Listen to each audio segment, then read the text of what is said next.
Egalitarian Manipur of the Ultras Trust Imatras na educational support oina scholarship piduna lakpagi manung channa Laan asida leikhidraba emung manung singi maheiroi singga makhoigi sponsorship piriba sponsor singga face to face real time interaction program among asi Imatras na sinduna Thangwaiban Thau ground ki community hall da pangthokhre interaction program aduga mari lenana Imatras ki president retired colonel Santi Kumar Sapam na hai trust asi wakhal manaba singna punsillaga Laan asigi seitheng phanglaba singbu manaba khunai amada purakpa ngamnabagidamag educational support yauna tongan ba mateng kaya pangnaba sapong lakhibane ahanbagi oina Laan asida iramdam asibu kannabagidamag thawaina pontha pikraba singna thamlamba macha singda mahai masing tamnabagi scholarship oina educational scholarship pibane sponsorship ase Manipur khaktagi natana Manipur gi mapanda leiriba atopa state kaya gi miyoi kyana su pirakle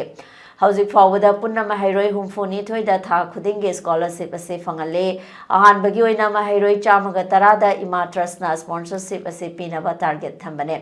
Laan leikhidraba singge target ase hek phangbaga relief camp te leiriba singda sponsorship ase pinaba pandam thamle masida sunatana maheiroi sing ase tungi yumbi oina ba matik chana semdaba yade haibage pandamda Laan asida leikhidraba singge macha amade relief camp te leiriba maheiroi sing punna thamduna matik chaba educational support piba yaba hostel amasu sanaba pandam thamle Hauzik fawagi oina sponsorship piriba maheiroi sing ase trust asina soidana class 12 fawba support tawgane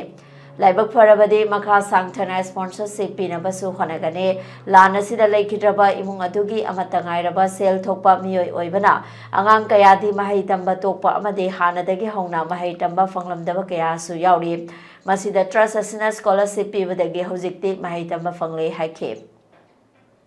ngasigi interaction program asida Sangba Chana Thaknaba Polam Singh Headquarter 9 Sector AR na sponsor tauke amade RIMS Dental ki HOD Dr. Bhumikana Ayush Medical Kit Singh sponsor tauke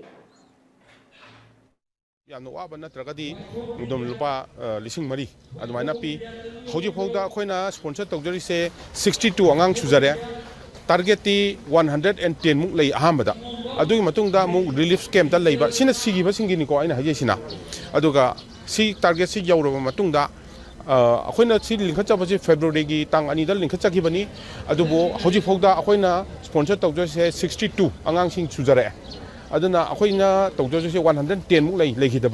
leikidaba mapa sing leikidabadagidi aduga relief camp da su akhoi si target si yauraba matungda expand tawraba matungda akhoi se